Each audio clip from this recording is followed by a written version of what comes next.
Your corner, in your corner. This is WJZ News at 5. Well, more than 20 months later, we finally know why the Dali cargo ship slammed into the Key Bridge, the small piece of equipment that federal investigators are now blaming for the deadly tragedy. Welcome into the News at 5, everyone.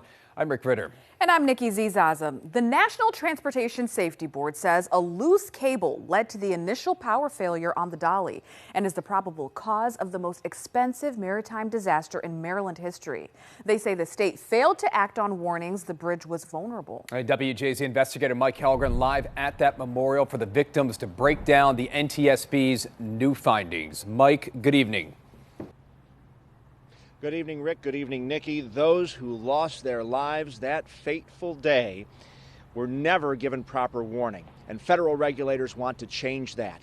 They also looked extensively at why the Dali lost power multiple times, and they settled on a misplaced thick wire label that caused a loose connection. That wire was less than 4 inches long. We're talking about a very small component here. And this is what caused all the problems. The National Transportation Safety Board found a loose cable caused the Dali's initial power failure, leading to a cascading set of problems, including another power outage and ultimately the ship slamming into the Key Bridge. Infrared scanners that may have detected the loose connection were not used as part of preventive maintenance on the Dali's many wires and cables. The Dali is almost 1,000 feet, and it's as long as the Eiffel Tower, with miles of wiring. Locating a single wire that is loose among thousands of wires is like looking for a loose bolt in the Eiffel Tower. The NTSB also found the way mechanical and electrical systems were configured on the Dali cost precious time as the crew scrambled to stop the tragedy, with settings preventing those on board from quickly restarting emergency generators and a lack of redundant safety systems. The board did not find fault with the crew. This tragedy should have never occurred. Lives should have never been lost.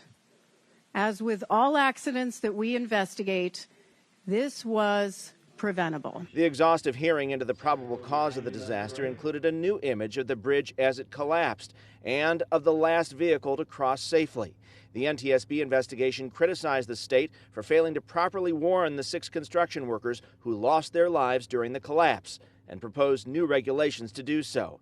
But investigators praised the MDTA officers who stopped traffic. The timeliness of the law enforcement officers on that bridge to shut down that traffic saved lives. The board also found fault with Maryland officials for failing to conduct a vulnerability assessment of the bridge and say the risk of the Key Bridge's collapse was 30 times higher than what was acceptable, and the state had been warned. In 2006, an MDTA representative had mentioned that the pier protection was inadequate.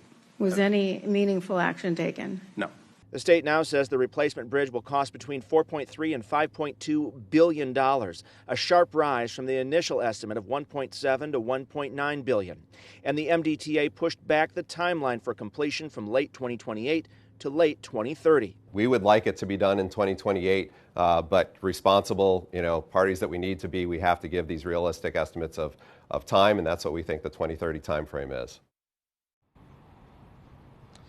Now, the Trump administration has been concerned about the escalating costs. They will certainly be watching. The MDTA's executive director says that estimate could possibly change again in the future.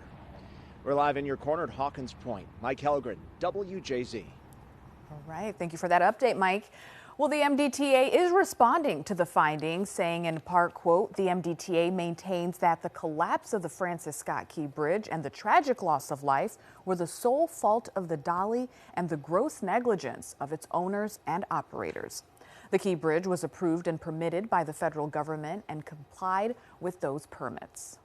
Well, the 9 crew members on board the Dali container ship are still in Baltimore. Hard to believe, away from their families all this time. Our media partner, the Baltimore Banner, reporting it is part of an apparent deal between the U.S. government and the Singapore companies that own and operate the vessel.